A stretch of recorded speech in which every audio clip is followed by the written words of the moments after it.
నమస్కారం అండి. ఇప్పుడే అందిన వార్త, సుప్రీంకోర్టు సంచలన తీర్పు.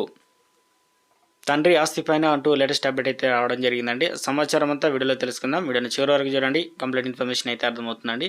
ఎవరైనా సరే ఛానల్ సబ్స్క్రైబ్ చేయకుండా చూసినట్లయితే వెంటనే మన ఛానల్ సబ్స్క్రైబ్ చేసుకోండి. ప్రభుత్వం నుంచి వచ్చే లేటెస్ట్ అప్డేట్ అన్ని కూడా అందరికంటే ముందుగానే అందించడం జరుగుతుంది. అది చూస్తున్నారు, లైక్ చేయడం మర్చిపోతున్నారు, వెంటనే లైక్ చేయండి. ఆడపిల్లలకు ఆస్తి వాటాలు కల్పించడం, హక్కుదారుగా గుర్తించడం పైన జ్ఞానం చాలా అవసరం. దురదృష్టవశాత్తు ప్రతి ఒక్కరికి కూడా వారి హక్కు గురించి తెలియదు. ముఖ్యంగా ఆస్తి సంబంధిత విషయాల్లో చట్టపరమైనటువంటి పరిజ్ఞానం అనేది దోపిడీ దారితీస్తుంది. దీనివల్ల వ్యక్తుల వారసత్వం మరియు ఆస్తి విభజన సంబంధించిన చట్టాలు అర్థం చేసుకోవడం చాలా ముఖ్యం.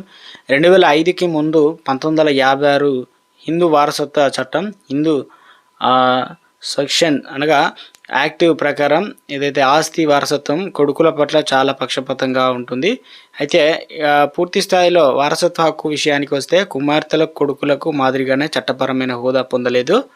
ఇది వివక్షతకు మాత్రమే కాకుండా మహిళలకు ఆర్థికంగా బలహీనతకు దోహదపడే ప్రధాన అంశం. 2005లో హిందూ వారసత్వం చట్టం ద్వారా పరిస్థితులు మారిపోయాయి. దీని ఫలితంగా కుమార్తెల కొడుకులతో సమానంగా ఉన్నారు. ఒక కుమార్తె తన వివాహం నుండి